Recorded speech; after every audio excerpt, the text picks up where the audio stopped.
भाइयों और बहनों, राष्ट्रपति जी ने आपातकाल की घोषणा की है। इससे आतंकित होने का कोई कारण नहीं है। The President has proclaimed emergency.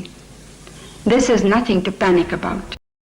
नमस्कार दोस्तों, आज हम बात करेंगे भारत में लगे इमरजेंसी के बारे में। तो एक बार फिर आपका स्वागत है हमारे YouTube channel village tech talk में। भारत की इमरजेंसी 25 जून 1975 को तत्कालीन प्रधानमंत्री इंदिरा गांधी ने भारत में आपातकाल की घोषणा की। ये दिन पूरे भारत का सबसे विवादित दिन है। ये आपातकाल 21 मार्च 1977 तक करीब 21 महीने तक चला। तत्कालीन राष्ट्रपति फखरुद्दीन अली अहमद ने इंदिरा गांधी के नेतृत्व वाली सरकार की सिफारिश पर संविधान के अनुच्छेद 352 के तहत इमरजेंसी की घोषणा की थी। इस आपातकाल के कारण आम चुनाव स्थगित हो गए थे, नागरिकों के अधिकार समाप्त कर दिए गए, विपक्षी नेताओं की गिरफ्तारियां हुई। इस इमरजेंसी के कारणों को एक एक करके समझते हैं कि कब कब क्या हुआ था। इसकी शुरुआत होती है 1973 में, जब गुजरात के सीएम चिमन भाई पटेल का एक घोटाला सामने आता है। उन्होंने लाल भाई दलपत भाई इंजीनियरिंग कॉलेज के हॉस्टल की मेस की फीस बढ़ा दी, जिससे छात्रों में काफी आक्रोश आ गया। वे इसके खिलाफ आंदोलन पर उतर गए। इस आंदोलन को गुजरात नव निर्माण का नाम दिया गया और उन्हें चिमन चोर कहा जाने लगा और उनके इस्तीफे की मांग की गई। आखिरकार इंदिरा गांधी ने चिमन भाई पटेल को सीएम पद से बेदखल कर दिया। इस कारण भी इंदिरा गांधी को चोट खानी पड़ी।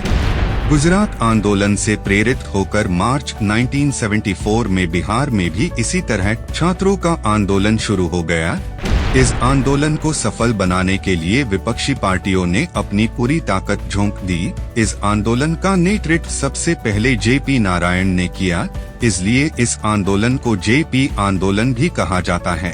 बिहार में दूसरा विरोध प्रदर्शन उस समय हुआ जब इंदिरा गांधी ने बिहार विधानसभा को निलंबित करने से इनकार कर दिया।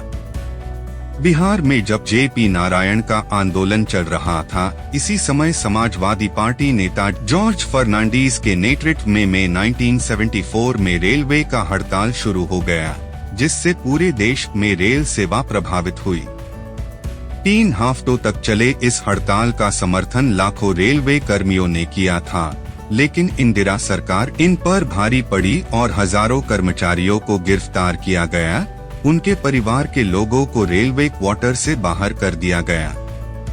इस इमरजेंसी का मुख्य कारण माना जाता है 1971 में हुए लोकसभा का चुनाव। इस चुनाव में रायबरेली की सीट में इंदिरा गांधी ने अपने प्रतिद्वंदी राज नारायण को हराया था, लेकिन चुनाव रिजल्ट आने के 4 साल बाद राज नारायण ने चुनाव रिजल्ट को हाई कोर्ट में चुनौती दे दी और दलील दी थी कि इंदिरा गांधी ने सरकारी मशीनरी का दुरुपयोग किया है, साथ ही सीमा से अधिक पैसा खर्च किया है, मतदाताओं को प्रभावित करने के लिए गलत तरीकों का इस्तेमाल किया है।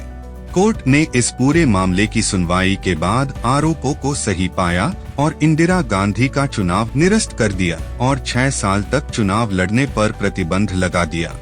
लेकिन इसके बाद भी इंदिरा गांधी इस्तीफा देने से इनकार कर दिया। तब कांग्रेस पार्टी ने बयान जारी कर कहा था कि इंदिरा गांधी का नेतृत्व पार्टी के लिए बहुत जरूरी है। सत्ता नहीं छोड़ने और हाई कोर्ट के फैसले को मानने से इनकार करते हुए इंदिरा गांधी सुप्रीम कोर्ट में अपील करने पहुंची। हालांकि 24 जून 1975 को सुप्रीम कोर्ट ने आदेश को बरकरार रखा, लेकिन इंदिरा गांधी को प्रधानमंत्री बने रहने की इजाजत दी। 25 जून 1975 को जेपी नारायण ने इंदिरा गांधी के इस्तीफा नहीं देने के कारण पूरे देश में रोज प्रदर्शन करने का आह्वान कर दिया। देश भर में विरोध प्रदर्शन हो रहे थे।